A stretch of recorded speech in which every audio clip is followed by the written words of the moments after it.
buenos días a todos y todas. Nuestra columna habitual de la grapa acá en Agenda Mutua.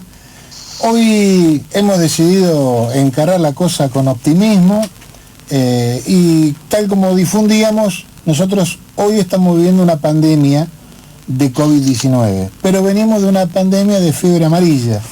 Bueno, lo cual ciertamente agravó esa pandemia de fiebre amarilla. En ese orden decimos, bueno, sabemos que estamos mal, que hay muchas cosas para mejorar, y entonces nos parece que lo más recomendable es hablar con gente que puede darnos herramientas al respecto. Y en ese sentido hoy tenemos el gusto de presentarlo a Carlos Fidel, que es una economista bahiense, recibido en nuestra Universidad Nacional del Sur, actualmente docente de la Universidad Nacional de Quilmes, integrante de Claxo, a quien tenemos el gusto de saludarlo. Muy buenos días, Carlos. Muy buenos días, Claudio. Bueno, muchas gracias por la invitación a la grapa. No, nosotros somos los agradecidos, en serio. La verdad es que venimos dándonos unos lujos todos los sábados a mañana de tener gente realmente que vale la pena escucharle, bueno, y leyendo cosas tuyas, no dudamos en catalogarte en ese grupo. Muchas gracias, Claudio. Creo que estás exagerando, pero bueno. Bueno, mira, la cuestión básicamente es, tal como hice la introducción, estamos mal, lo sabemos, pero ¿por dónde el país debería encarar desde el punto de vista socioeconómico? Y siempre cuando hablo de economía estoy hablando de política, ¿no? Porque para mí la economía es esencialmente política. Entonces, lo primero que te queríamos preguntar es, a tu juicio, ¿por dónde empezamos? Es una pregunta muy amplia, pero a su vez da para pensar mucho. Bueno, quisiera empezar coincidiendo con vos. Economía no se puede separar de política, y entonces deberíamos hablar de economía política. Me parece que esa es la mejor manera de abordar las estrategias de crecimiento, desarrollo e integración al mundo. Entonces, coincidiendo con vos, yo tampoco separo economía y política, y estoy en las corrientes de pensamiento que unen economía y política. ¿Por dónde empezamos? Bueno, por unir la economía con la política con la economía. Con la economía política, económica y social, porque vienen juntos. Estamos hablando de un abordaje, de una realidad económico y integrado a relaciones sociales. Entonces, coincidiendo con vos en esa integración con la economía y la política, bueno, ¿por dónde empezamos? ¿Por dónde empezamos para lograr el bienestar y la felicidad del pueblo? Perdóname que te interrumpa, Carlos, pero bueno, yo creo que ahí vos te estás dando en el centro de la cuestión, ¿no? Si la economía no sirve para hacer feliz al pueblo, entonces no sirve. No sirve. No. Así que yo creo que siempre eso hay que aclararlo antes de comenzar a conceptualizar, ¿no? Porque una cosa es querer crecimiento para 10 personas, otra cosa es querer crecimiento para desarrollar un pueblo. Crecimiento y distribución para todo el pueblo, ¿no? Si no, ¿para qué sirve, no? Exacto. Para el bienestar del pueblo y la felicidad del pueblo, si no, no sirve. O bueno, sirve para muy poca gente y sirve para el malestar de la población. Ya, completamente. Si sirve para el malestar de la población, no sirve, ¿no? Perfecto. Está muy bien aclarar eso antes de empezar a conceptualizar, ¿no? Bueno, yo creo que ver lo que está aconteciendo ahora, que estamos inmersos en una crisis económica, social, sanitaria a nivel global, a nivel mundial, y esto no es una forma de hablar, sino que es así, ¿no? Hay algunos países o regiones o sociedades más afectadas que otras, pero están todas afectadas porque en parte el modelo de globalización que comenzó hace unos 30 años, un poco más, un poco menos, a expandirse mucho más, porque la mundialización está en el origen del capitalismo, pero esta forma de mundialización denominada globalización empezó a ser más intensa en los últimos 30 o 40 años. Esto implica que cualquier cosa que pase en algún lugar del mundo afecta en general al resto del mundo, y más si se da en la esfera financiera. esta pandemia tiene la característica de expandirse muy rápidamente, y expandirse por el contacto y con la integración global que se dieron en los intercambios de bienes y personas a nivel global. Esta pandemia se expandió más rápido que otras pandemias ocurridas en épocas anteriores. Hubo pandemias muy fuertes en el mundo, pero esta, la verdad que tuvo un ritmo altísimo y fue de expansión, ¿no? Y esto afectó también a la economía y a la sociedad, ¿no? Y a las relaciones sociales, ¿no? Y al bienestar de la población, a los intercambios, tanto materiales como virtuales como afectivos. Sí, sí. Nosotros estamos metidos en ese mundo. Pero veníamos de una recesión fuertísima que comenzó fundamentalmente en 2015, 2018 ya estábamos con imposibilidad de pagar la extremada deuda y rápida deuda que tomó el gobierno de Cambiemos, que asumió en el 2015. Fue una aceleración de toma de deuda que realmente alguna vez habría que verlo con más detalle, qué es lo que pasó, cómo que se endeudó de esa manera. Y en el 2018, ya con imposibilidades de pagar la deuda de los fondos privados, se endeuda con el Fondo Monetario Internacional, y ahí hay un préstamo realmente inusual para las conductas, las reglas, las normativas históricas e institucionales del Fondo Monetario Internacional. Le da un préstamo inusitado a la Argentina. Bueno, hoy, hace poco, hace una semana, empezaron a reconocer algunos ex y actuales funcionarios del Fondo Monetario Internacional que fue un fondo para ayudar a una campaña de reelección de Macri. Es realmente extraño, ¿no? Es inusual la cantidad de dinero que se le dio a Macri. Obviamente el Fondo Monetario Internacional actúa políticamente, tiene un predominio de las decisiones de norteamericanas, de Estados Unidos en su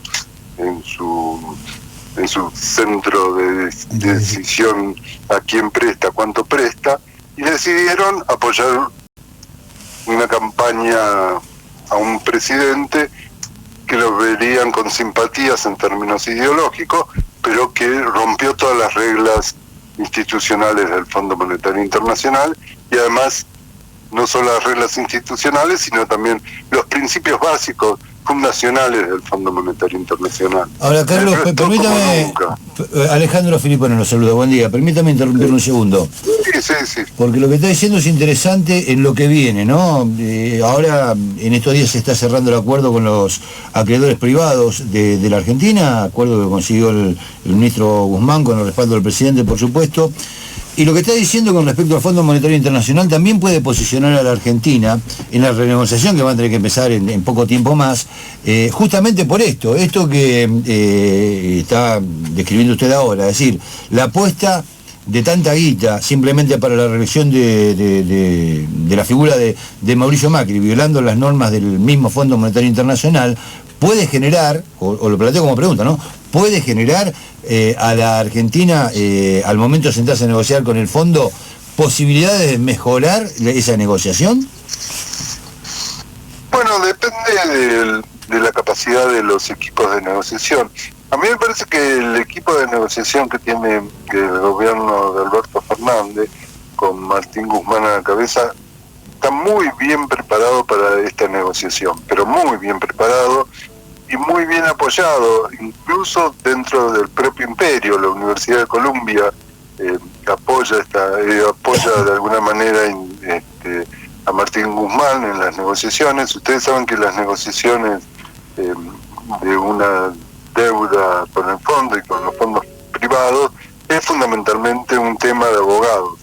Y la Universidad de Columbia es la mejor o una de las mejores universidades de abogacía en Estados Unidos. Entonces eso es bueno, y una de las características de negociación con los fondos privados que hay que resaltar y que no hay que oscurecer es que las comisiones que se pagaron hay intermediarios en las negociaciones, ¿no? A esos intermediarios o algo así, fueron las más bajas de la historia de la Argentina. Sí. Cuando se renegocia la deuda. Ustedes saben que 1% de esos montos es muchísimo dinero para el que participa en las negociaciones, ¿no? Sí, para el que participa como interviniendo como mediador o como intermediario, algo así, ¿no? Sí, sin duda que es un muy buen negocio para los intermediarios, de eso no hay duda. Por supuesto, sin ninguna duda, para esos negociadores, ¿no? Exacto. Bueno, fue el monto, y hay que pagarles, obviamente, porque están haciendo un trabajo, pero esta vez fue el monto menor en la historia de las negociaciones con las deudas externas de la Argentina, ¿no?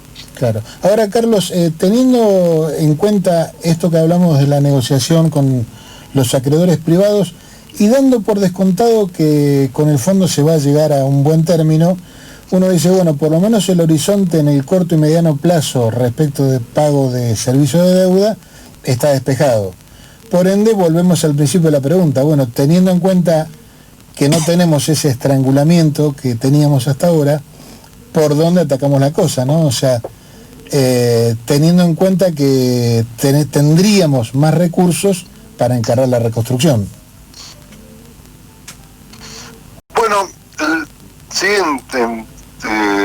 coincido con vos, no teniendo el estrangulamiento, llamaste vos, la restricción, el pie de la deuda que tomó Macri para el 2020 y 2021, que era impagable realmente. Exacto. Era para condicionar a cualquier gobierno que gane. Para eso se programó el pago de esa deuda, ¿no? Para todos era obvio que no se podía pagar, ¿no? Sin duda. Cualquiera puede entrar en internet hoy y ver cómo estaba programado el pago de la deuda, ¿no? Y eso era para condicionar la política económica y social de la Argentina, ¿no? El fondo históricamente tiene, bueno, los últimos, no en el momento fundacional, 1947, sino posteriormente fue tomando un perfil cada vez más neoliberal, ¿no? Más poniendo el centro en disminuir el gasto público, en disminuir el gasto social y en las cuentas fiscales, apartándose cada vez más de las políticas keynesianas.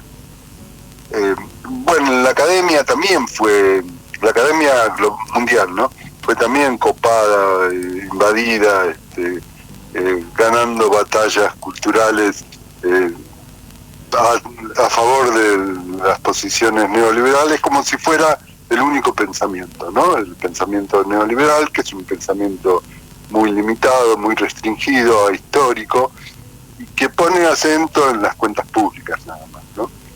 Y se olvida del keynesianismo, se olvida del marxismo, se olvida del pensamiento crítico y pone el centro en mantener las cuentas públicas. A mí ahí se me ocurre abrir un paréntesis, Carlos, comparando lo que fue puntualmente economía en la Universidad Nacional del Sur en la época en que vos te recibiste y lo que es el pensamiento económico actual.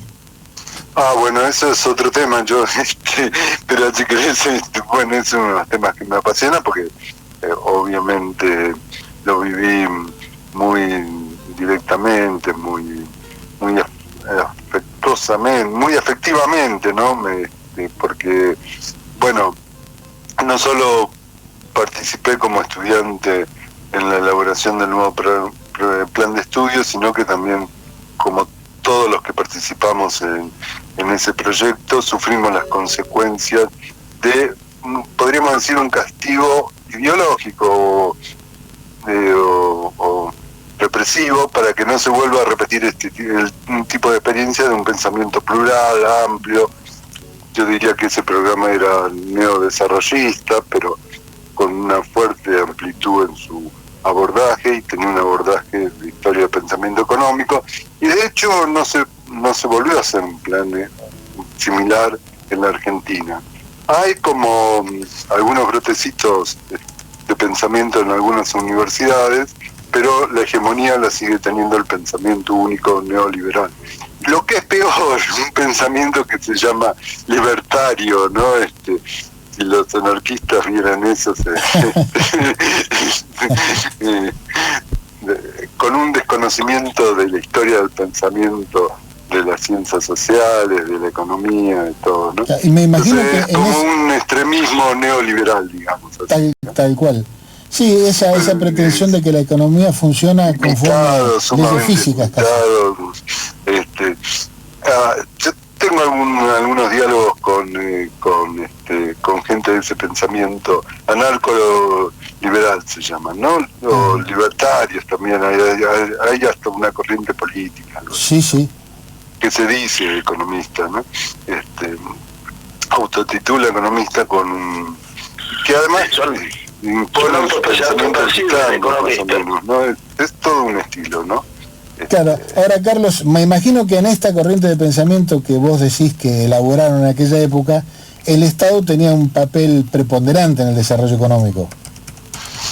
Bueno, no había un solo pensamiento, sino que había distintos abordajes de la función de la estructura y de la función del Estado, y se discutía la función del Estado, ¿no? Y la reconstrucción de la sociedad. Tiene algunos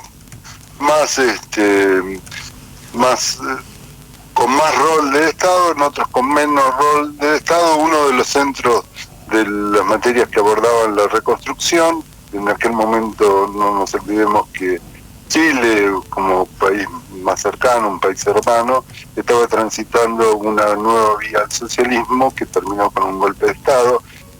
Fue la verdad que más un golpe de Estado y un golpe político para todo, un inicio de un golpe político en todo el Cono Sur, y para nosotros nos dejó claro, casi sin pensamiento ese golpe de Estado, pero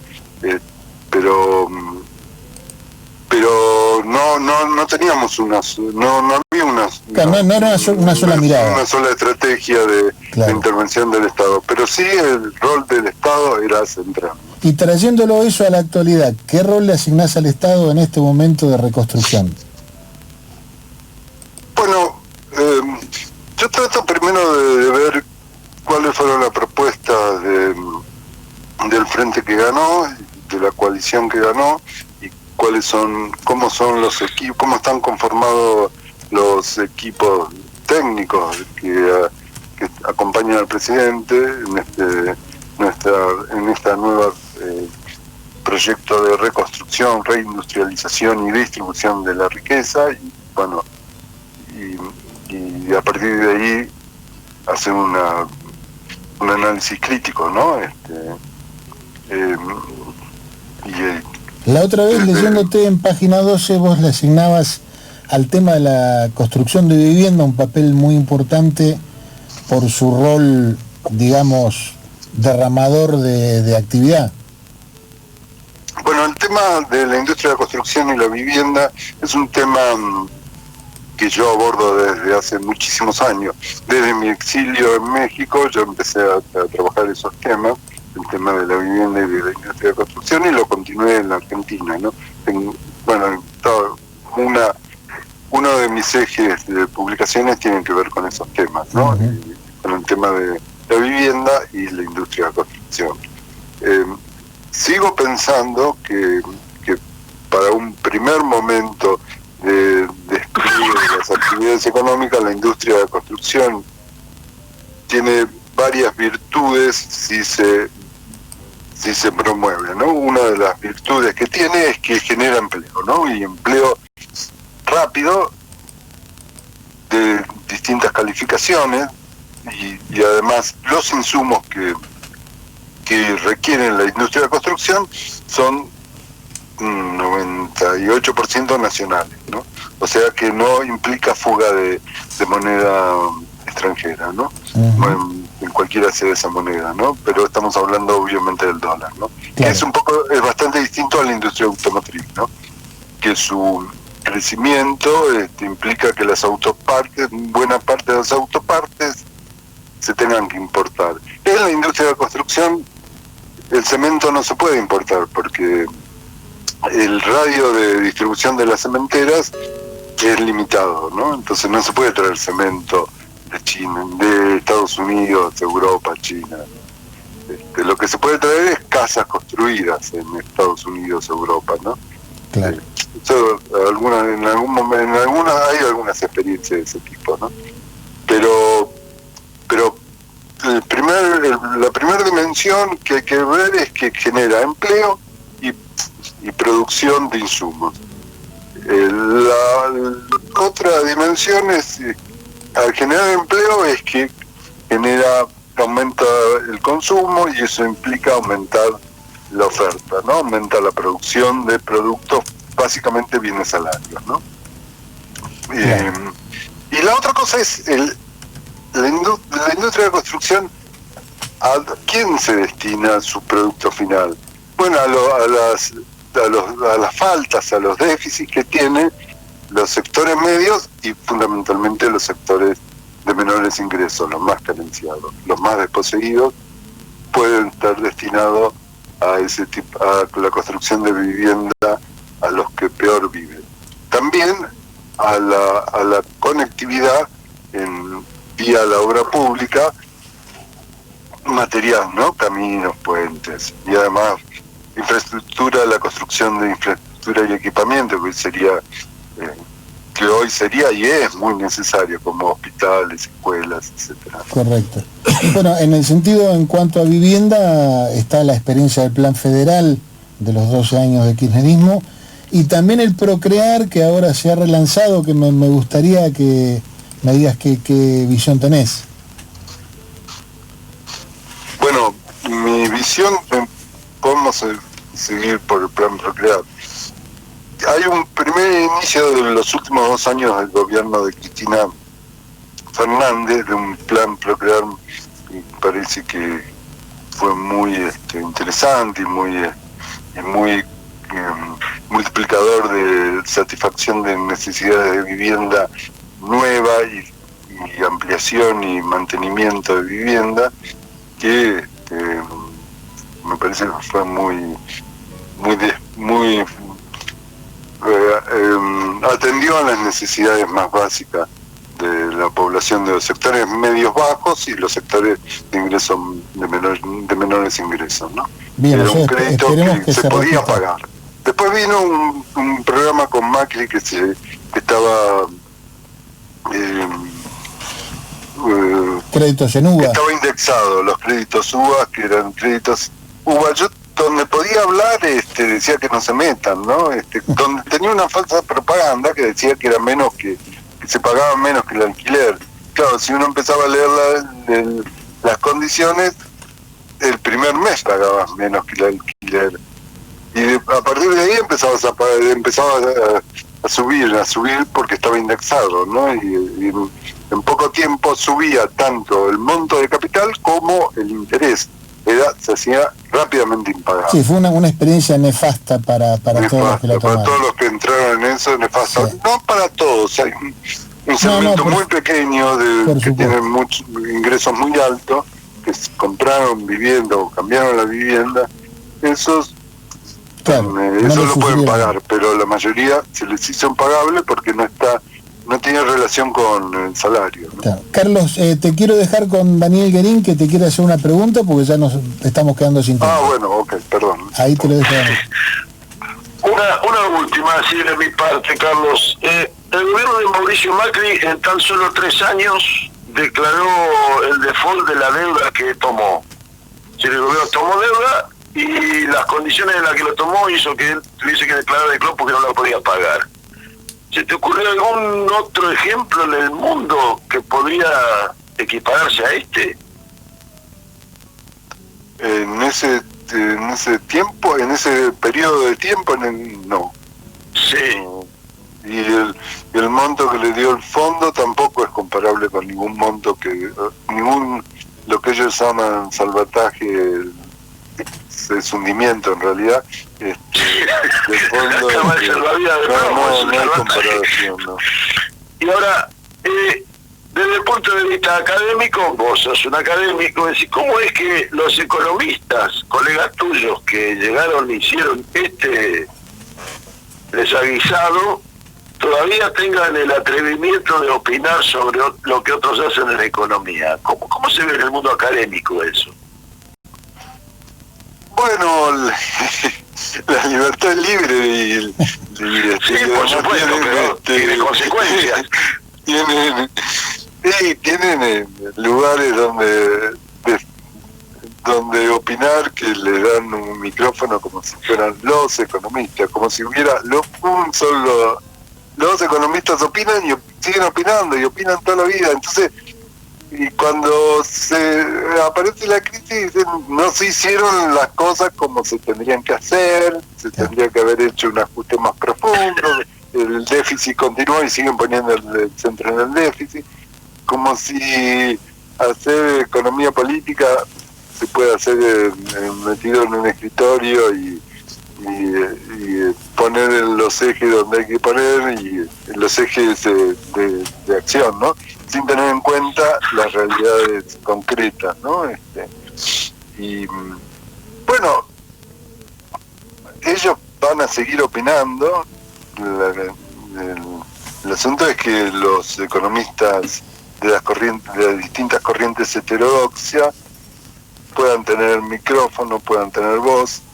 Lo que sí es auspiciante es que desde hace 30 años a esta parte hay mucho más economistas heterodoxos que hace 30 años, ¿no? El último golpe cívico-militar eliminó el pensamiento heterodoxo, ¿no? El pensamiento de los economistas heterodoxos. Sin lugar a dudas, los exilió, los echó, los encarceló, los apagó. El exilio fue interno y externo, fue una verdadera persecución. Y es un espacio vacío que no lo llenamos todavía. ¿Perdón? Que es un espacio vacío que nos cuesta mucho llenar. Yo veo que ahora hay mucho más economistas, hombres y mujeres de pensamiento heterodoxo. Me parece que hay muchísimo más. Sí, cuando seguro. yo volví de mi exilio no existía el pensamiento heterodoxo, casi no existía, era un páramo, ¿no? Bueno, Carlos, nosotros nos tenemos que ir despidiendo porque lamentablemente, y como nos pasa siempre, nos quedamos sin tiempo, porque estos temas dan para hablar mucho, porque sí, claro, sí. Hay mucho para analizar. Te comprometemos a cualquier sábado de estos volver a charlar. ¿Cómo no? Te lo agradecemos muchísimo, ¿eh? Que yo todavía tengo mis afectos fuertísimos con Bahía Blanca. Bueno. Me imagino. Hoy me hablaste del recordado Turco de Namo, así que... Sí, gran bueno, te mandamos un abrazo y te agradecemos de nuevo. Bueno, un abrazo. Chao. Hasta luego. Hasta luego, gracias. Muchísimas gracias.